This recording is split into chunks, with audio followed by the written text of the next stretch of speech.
Hi everyone. I am pleased to announce that I'll be starting a course on generative AI starting from 2nd of August, and I'm intending to cover all the topics in the span of 12 to 15 weeks, distributed across a session that might count between a range from 22 to 25. And the basic topic that we are going to cover, we'll just discuss here. This video is specifically to give a glimpse of what we are intending to cover over this span of 12 to 15 weeks. Starting with, we'll be starting from the what is the history we have for GenAI, and then we'll talk about the GenAI application lifecycle that we generally see for any application or something that we can easily make it explain to a novice or someone who is not from the technical background, and this is something that is applicable across the different line of business in any industry as well.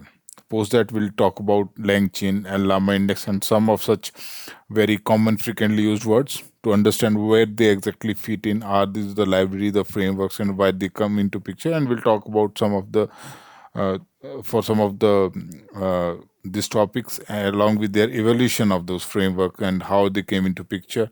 Then we'll explore some of the models. I've done the cherry pick of the models, specifically starting from Mistral model, then Meta family models, and we'll talk about small language model, where if those fit in, what are the business use case, and functionally what we can attain, how we can leverage it to different use cases. Then we'll talk about open source models, and we'll take on the advanced prompting. We'll start with the prompt, and then we'll take some of the example like query expansion.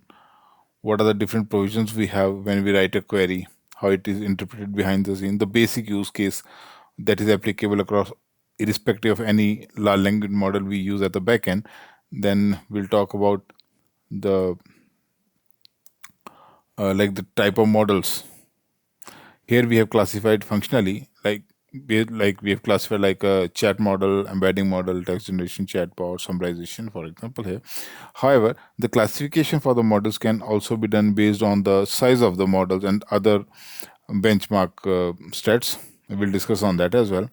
Post that, we'll go with the discussion on RAG and vector DB, ranking. Here, RAG, I'm referring to retrieval augment generation. That is very much like a hot cake in the market and being used widely across industry.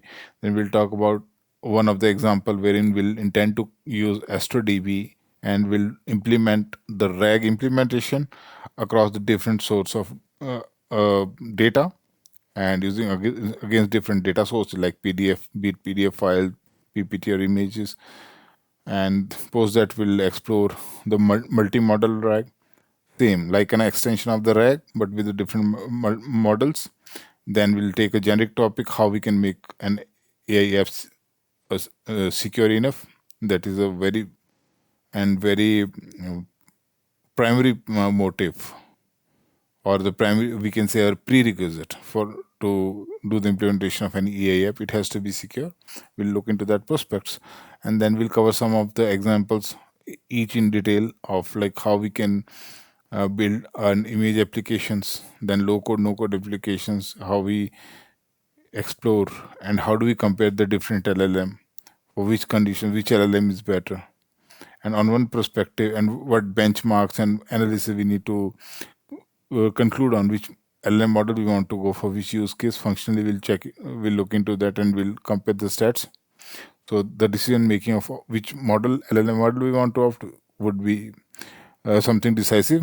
That we'll check onto that, and then we'll continue with building chat applications, search application, and then we'll take the advanced topics like we integrate with the functional calling using AI-based voice assistant, AI agents, and model context protocol. That is short we call MCP. So the last five what we refer to here, like four, stand for integration, function calling, and the rest of the three. It's something we'll take a small example, but my intention is to cover these into a separate course or maybe as a separate video altogether, where we'll cover these topics in detail. So the agenda for this particular video was just to give a glimpse of what we are intending to start from 2nd of August. Thank you.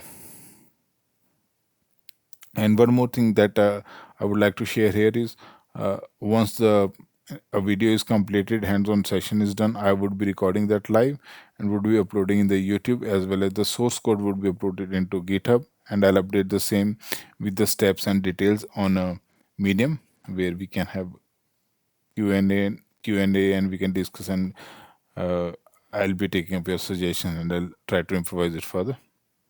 So this is the whole agenda of the video. Thanks for being there. Thanks a lot.